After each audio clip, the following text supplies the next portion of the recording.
ಕೊಟ್ಟಿದ್ರಿ ಪ್ರತಾಪ್ ಸಿಂಹ ಅವರು ನಾನು ಗಮನಿಸಿದ್ದೀನಿ. ಯತೀಂದ್ರ ಅವ್ರ ಬಗ್ಗೆ ಯತೀಂದ್ರ ಅವರು ಸ್ಟೇಟ್ಮೆಂಟ್ ಮಾಡಿದರು 3 ದಿವಸ ಹಿಂದೆ. ಪ್ರತಾಪ್ ಸಿಂಹನ ಮುಗಿಸೋವಂಥದಕ್ಕೆ ಒಂದು ವ್ಯವಸ್ಥೆ ಸಂಚು ಮಾಡಿದ್ದಾರೆ ಸಿದ್ದರಾಮಯ್ಯನವ್ರ ಮಗ ಅಂತ.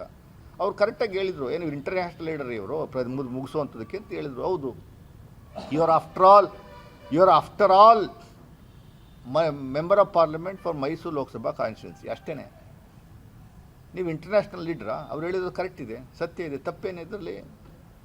ಈಗ ನೀವು ಇವತ್ತು ಅವರ ವಿರುದ್ಧ ತುಚ್ಛವಾಗಿ ಮಾತಾಡಿದ್ದೀರಿ.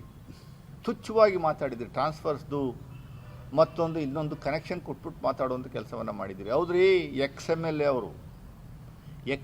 A of A constituency, Varuna constituency, ಅವ್ರ ತಂದೆಯವರು ರೆಪ್ರೆಸೆಂಟ್ ಮಾಡುವಂಥ ಕಾನ್ಸ್ಟಿಟ್ಯೂನ್ಸಿ, ತಂದೆಯವರಿಗೆ ಸಮಯ ಇಲ್ಲದೆ ಇಂಥ ಸಂದರ್ಭದಲ್ಲಿ ಆ ಕ್ಷೇತ್ರವನ್ನು ನೋಡ್ಕೊತಾ ಇರುವಂಥ ಒಂದು ಅಧಿಕಾರವನ್ನು ಆಶ್ರಯ ಸಮಿತಿ ಅಧ್ಯಕ್ಷರಾಗಿ ಮಾಡಿದ್ದಾರೆ. ಆಶ್ರಯ ಸಮಿತಿ ಅಧ್ಯಕ್ಷರಿಗೆ ಯಾವ ಅಧಿಕಾರ ಏನಿರುವಂಥದ್ದು ತಿಳ್ಕೊಳ್ಳುವಂಥದ್ದು ಯೋಗ್ಯತೆ ಇಲ್ವ ನಿಮಗೆ?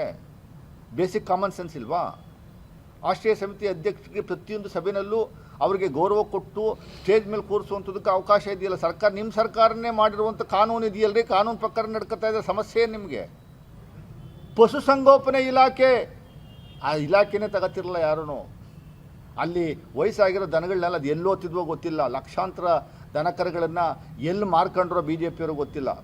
ವೆಂಕಟೇಶಣ್ಣವರು, ಕೆ ವೆಂಕಟೇಶ್ನವರು, ಪ್ರಿಯಾಪಟ್ಟ ವೆಂಕಟೇಶ್ನವರು ಪ್ರಾಫಿಟ್ ಮೇಕಿಂಗ್ ಆರ್ಗನೈಸೇಷನ್ ಆಗಿ ಮಾಡಿದ್ದಾರೆ. ಸಿರಿಕಲ್ಚರ್ ಪ್ರಾಫಿಟ್ ಮೇಕಿಂಗ್ ಆರ್ಗನೈಸೇಷನ್ ಆಗಿ ಮಾಡಿದ್ದಾರೆ. ಅದನ್ನ ಒಂಚೂರು ಕಂಡುಬಿಟ್ಟು ನೋಡ್ರಿ. ಅದೆಲ್ಲ ತಡ್ಕೊಳ್ಳೋಕ್ಕಾಗ್ದೇ ನೀವು ಭಾವನಾತ್ಮಕ ವಿಚಾರಗಳನ್ನು ಮುನ್ನೆಲೆ ತಗೊಂಬಂದು ಜನಗಳ ದಿಕ್ಕು ತಪ್ಪಿಸುವಂಥ ಕೆಲಸವನ್ನು ನೀವು ಮಾಡ್ತಾ ಇದ್ದೀರಿ.